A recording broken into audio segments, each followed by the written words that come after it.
पुराने वक्तों की बात है। सायरा अपने 3 बेटों के साथ एक छोटे से घर में रहा करती थी। कुछ हफ्तों पहले सायरा के शौहर एक हादसे में इस जहान पानी से चले बसे थे। सायरा अब लोगों के कपड़े सिलाई करके अपने घर का खर्च चला रही थी।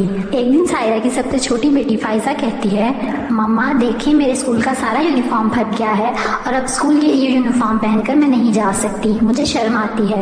मेरी सारी फ्रेंड्स मेरा बहुत मजाक बनाती हैं। सायरा की बड़ी बेटी कहती है, फाइजा मामा को परेशान ना करो, मामा के पास अभी इतने पैसे नहीं है कि वो हमें न्यू यूनिफॉर्म लेकर दे सके। सायरा कहती है, फाइजा बेटा उदास ना हो, अब जैसे ही मेरे पास पैसे आएंगे तो सबसे पहले मैं आपको स्कूल का यूनिफॉर्म लेकर दूंगी। अभी इसी यूनिफॉर्म में कपड़ा लगाकर ठीक कर देती हूँ। फिर तीनों बहनें स्कूल चली जाती हैं। स्कूल में सारे स्टूडेंट्स तीनों बहनों का बहुत मजाक बनाते हैं। एक लड़की कहती है, देखो गरीब बहनें स्कूल में पढ़ने के लिए आ गई हैं, इनके पास तो इतने पैसे भी नहीं है कि न्यू यूनिफॉर्म ले सके।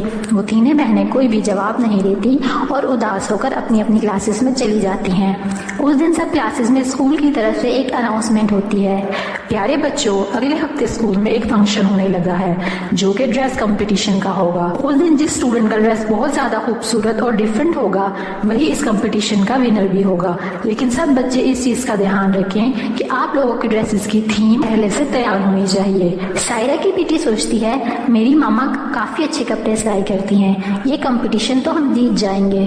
फिर वो तीनों बहनें घर वापस आ रही होती हैं तो उन्हें रास्ते में फ्लैग सड़क के पास पड़े हुए मिलते हैं। वो जमीन से उठाकर कहती हैं, अमीर लोगों की क्या ही बात है, सिर्फ 14 अगस्त वाले दिन ही झंडे इनको अच्छे लगते हैं और बाद में सर पर फेंक देते हैं। इसमें कुछ कश्मीर के परचम भी होते हैं। तीनों बहनें वो परचम उठाकर अपने साथ घर ले आती हैं। वो काफी बड़े बड़े परचम होते हैं, वो उन्हें घर में संभाल कर रख देती हैं। नूर अपनी मामा सायरा के पास आती है और कहती है, मामा हमारे स्कूल में एक ड्रेस कंपटीशन होने जा रहा है जिसमें सब बच्चों ने खूबसूरत ड्रेसेस पहनकर जाना है।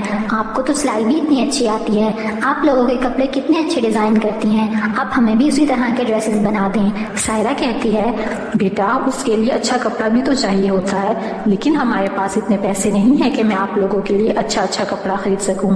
हम गरीब लोग हैं, हम वक्त पर 2 वक्त का खाना ही खा ले तो बहुत है। नूर उदास हो जाती है। फिर फाइजा कहती है, मामा मुझे भी न्यू ड्रेस चाहिए, उस दिन सबने अच्छे अच्छे कपड़े पहनकर आने हैं। आयमा कहती है, मामा फाइजा बिल्कुल ठीक कह रही है, आप हमारे लिए न्यू कपड़े बना दें। अगर हम ये फटे पुराने कपड़े पहनकर स्कूल जाएंगी तो सब हमारा बहुत मजाक बनाएंगे। सायरा अपनी बेटियों की बात सुनकर परेशान हो जाती है और सोचने लगती है, मैं इनको नए कपड़े कहाँ से दिखला कर दूं। अगली सुबह सायरा सब्जी के लिए बाजार जाती है तो रास्ते में परचम गिरे पड़े होते हैं। वो परचम बिल्कुल न्यू और काफी बड़े साइज में होते हैं। सायरा सोचती है, ये कपड़ा काफी ज्यादा लग रहा है, क्यों ना इसी को सिलाई करके बच्चों को कपड़े बना दूं। वो इन परचमों को उठाकर अपने घर ले आती है। सबसे पहले वो इन परचमों को अच्छे से धोती है, फिर इस कपड़े को लेकर सिलाई करने के लिए बैठ जाती है। सायरा सोचती है, इस कपड़े को कैसे सिलाई करें जिससे ये ड्रेसेस सबसे डिफरेंट लगे। सायरा कपड़े सिलाई करने लगती है। फिर हाफ कपड़े सिलाई करते ही वो कपड़ा कम हो जाता है। फिर सायरा सुबह होने का वेट करती है। वो सोचती है सुबह होते ही वो बाहर जाकर और परचम देखेगी जिससे बाकी ड्रेसेस भी कंप्लीट हो जाएंगे। अगली सुबह होते ही सायरा सड़क के किनारे परचम तलाश करने लगती है। सायरा को परचम काफी ज्यादा मिल जाते हैं। सायरा काफी खुश होती है कि अब बच्चों को ड्रेसेस मिल जाएंगे। सायरा मुख्तलिफ डिजाइन में तीनों कपड़े सिलाई कर देती है। आयमा के लिए साड़ी, नूर के लिए शलवार कमीज और फाइजा के लिए फ्रॉक। और फिर फंक्शन का दिन आ जाता है। तीनों बहनें वो कपड़े पहनकर जैसे ही स्कूल में दाखिल होती हैं तो वहाँ मौजूद लड़कियां उनकी तरफ देखकर हंसने लगती हैं। एक लड़की कहती है, इन गरीब लोगों के पास पहनने के लिए अच्छे कपड़े भी नहीं थे तो ये झंडों के कपड़े बनाकर आ गई कंपटीशन में हिस्सा लेने।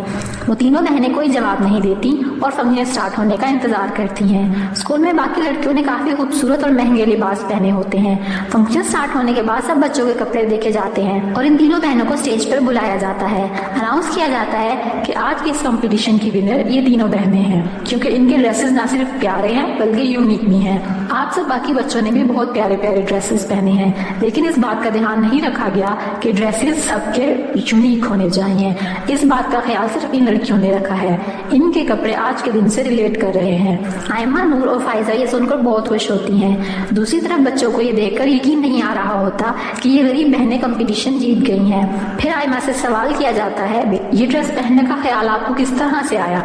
आयमा बताती है, हमारी मामा बहुत कपड़े अच्छे सिलाई करती हैं। वो घर में रहकर मोहल्ले वालों के कपड़े बहुत अच्छे और डिफरेंट सिलाई करती हैं। हम सब बहनों के कपड़े भी वही डिजाइन करती हैं और सिलाई भी वही करती हैं। ये सुनकर वहाँ खड़ी स्कूल की टीम बहुत खुश होती है और वो आयमा से कहती है, आज से हमारे स्कूल में जितने भी फंक्शंस होंगे वो सारे कपड़े आपकी मामा स्टिच किया करेंगी। इसके अलावा स्कूल की यूनिफॉर्म बच्चों के लिए वो भी बनाया करेंगी। ये सुनकर तीनों बहनें बहुत खुश होती हैं और फिर आयमा, नूर और फाइजा को इनाम में एक बड़ी रकम दी जाती है। सायरा अब स्कूल के सभी बच्चों की यूनिफॉर्म स्टिच करने लगती है, जिससे उनके घर के हालात काफी अच्छे हो जाते हैं। अब सायरा अपनी बेटियों के साथ हंसी खुशी जिंदगी गुजार रही होती है।